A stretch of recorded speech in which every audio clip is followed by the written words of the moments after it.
Hello guys, welcome to Focus, the artist talk. So today we have an interesting question from trigonometry and we have to show that sin square a plus sin square b plus sin square c equal to 2 plus 2 cos a cos b cos c. काफ़ी interesting question है, आप इसके solution पे focus करो और अगर अभी तक आपने चैनल को सब्सक्राइब न किया है then please subscribe it, hit the notification bell for upcoming videos. Okay, so first of all हम LHS से स्टार्ट करते हैं. हमारे को यहाँ पे LHS क्या दिया गया है, आप LHS देखोगे तो ये कुछ ऐसा है, sine square A plus sine square B plus sine square C. ठीक है, हम यहाँ पे कुछ उसे ऐसा एज्यूम कर लेते हैं कि let S equal to sine square A plus sine square B plus sine square C, ये कुछ ऐसा. तो देन 2s क्या हो जाएगा, 2s हो जाएगा आपका 2 sine square A plus 2 sine square B plus 2 sine square C. अच्छा, इसके आगे आप क्या करोगे, तो आगे आप यहाँ पे 2 साइन स्क्वायर को कुछ ऐसा लिख लो, 2 माइनस 2 कॉस स्क्वायर ए.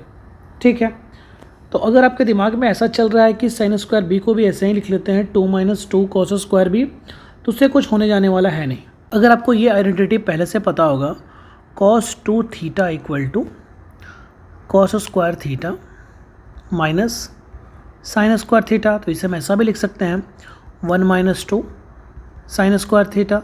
ठीक है, कॉस 2 थीटा के बराबर.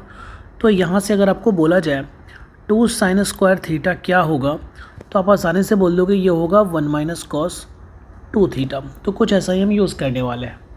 तो ठीक ऐसे ही 2 साइन स्क्वायर बी को हम ऐसा लिख सकते हैं प्लस 1 माइनस कॉस 2b, और ठीक इसको भी ऐसा लिख लेंगे 1 माइनस कॉस 2c.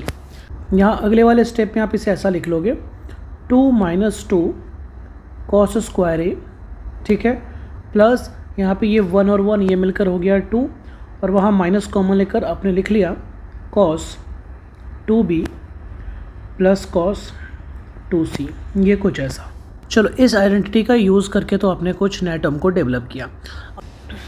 आपको एक और आइडेंटिटी पता होगा कि cos c plus cos d ये क्या होता है, ये होता है 2 cos c plus d by 2 cos c minus d by 2, ये कुछ ऐसा होता है.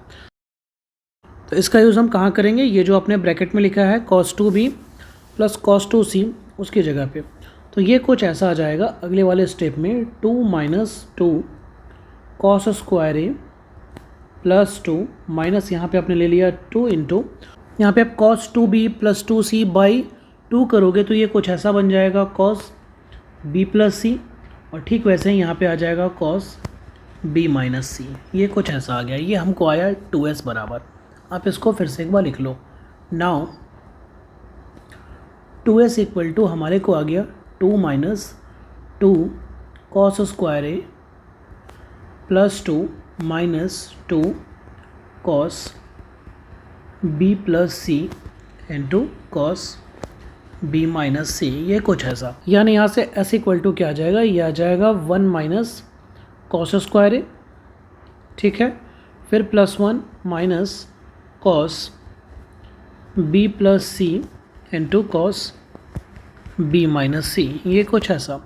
अब क्या करो कि 1 और 1 को ऐड करो तो 2 माइनस कॉस स्क्वायर ए को आप ऐसा लिख लो cos A into cos A. ठीक है, ये कुछ ऐसा.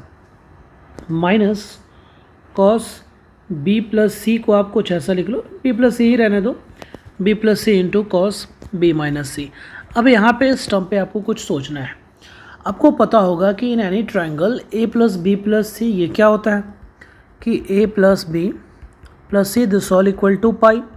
ठीक है, तो यहाँ से अगर हम लिखना चाहें a इक्वल टू, तो a इक्वल टू लिख सकते हैं पाई माइनस बी प्लस सी, कुछ ऐसा.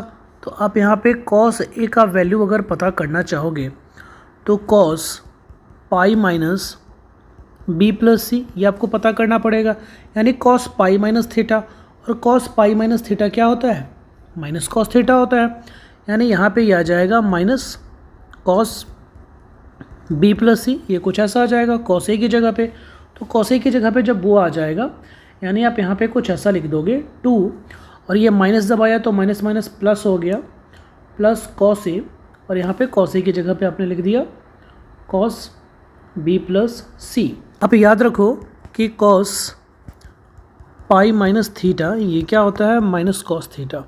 ये सेकंड क्वाड्रेंट में ही रहेगा और फंक्शन चेंज नहीं होने वाला है, कॉस का कॉस ही रहेगा, ठीक है।